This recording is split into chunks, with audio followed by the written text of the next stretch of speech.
સાવરકુંડલા તાલુકામાં આવેલી સાંગા બાપાની ગૌશાળા કહેવામાં આવે છે કે સાંગા બાપાનો ઇતિહાસ આજે જોગીદાસ ખુમાણ બાપુ હારે જોડાયેલો છે। તો જય માતાજી મિત્રો, હું છું તમારો પ્રિય ધન્યુલો લોગ ને અમે આજે આવી ગયા છીએ સાવરકુંડલા, કારણ કે તમને તો ખબર છે કે નહીલો ન ઉપાડે એટલે પહેલા તમને દેખાડે। તો આજના વ્લોગમાં વાત કરવાની છે આપણે સાંગા બાપાની ગૌશાળાની, જે એક આ એવી ગૌશાળા છે જ્યાં ગૌ માતાની તો સેવા થાય જ છે, પણ આ તો કોઈ પણ અબોલ જીવનની સેવા કરવામાં આવે છે। આ ગૌશાળા વિજયનગર રોડ શેની ખોડિયારની પાસે સાવરકુંડલાના બીડમાં સાંગા બાપાની ગૌશાળા આવેલી છે। આ ગૌશાળાની અંદર આવતા તમને ખૂબ જ શાંતિદાયક વાતાવરણ અને સ્વચ્છતા જોવા મળી રહી છે। કહેવામાં આવે છે કે સાવરકુંડલામાં 5 ગૌશાળા નામની આ એક ગૌશાળા, જે કોઈ ગાય માતા માલિકીની નહીં પરંતુ રેસ્ક્યુ કરવામાં આવેલી ગાય માતાને સાચવવામાં આવે, અને અહીંયા ટોટલ 45 ગાય માતા છે, જ્યાં લોકો આજે અલગ અલગ ગામડેથી અહીંયા સેવા કરવા આવી રહ્યા છે। અને જો તમારે પણ આ ગૌશાળાની મુલાકાત લેવી તો આવશ્યક મુલાકાત લેજો, જેમનો કોન્ટેક્ટ નંબર મેં નીચે નાખી દીધેલો છે। અને આ ગૌશાળામાં આપણે વાત કરીએ તો ઘણા બધા અબોલ જીવોને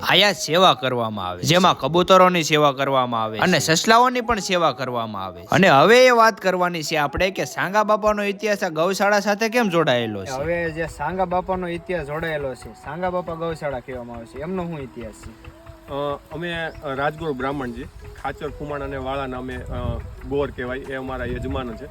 એટલે ઇતિહાસ ટૂંકમાં તમને જણાવું કે જોગીદાસ બાપુ ખુમાણને પકડવા માટે ઘણા પ્રયત્નો કર્યા, ભાવનગરના રાજા પણ પકડાતા નહોતા। ત્યારે અહીંયા બાજુમાં પલાણિયા બીડ છે, એનું રચના એવી હતી કે એક જગ્યાએથી જવાય બીજી જગ્યા હતી નહીં, એટલે સાવરકુંડલાની જે ગાયોનું ધણ હતું એ ભાવનગરના રાજાએ ત્યાં પૂરાયું કે જોગીદાસ બાપુ એને છોડાવવા આવે એટલે આપણે એને પકડવા।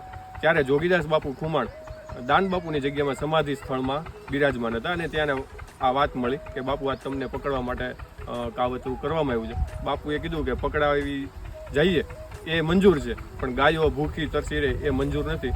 અને બાપુ ત્યાંથી નીકળ્યા, વચ્ચે અમારું મૂળ ગામ જૂના ચરખા ત્યાં પહોંચ્યા, અને અમારા જે સાંગા બાપા હતા એ બાપુને ઓળખી ગયા અને બાપુને તાણ કરી જમવાની નહીં, તો બાપુએ બધી વાત કરી, એટલે સાંગા બાપાએ પોતે સમ આપ્યા જોગીદાસ બાપુ કુમારને કે બાપુ હવે તમારે નથી જવાની, હવે સાંગો ગાયોને છોડાવીને આવશે।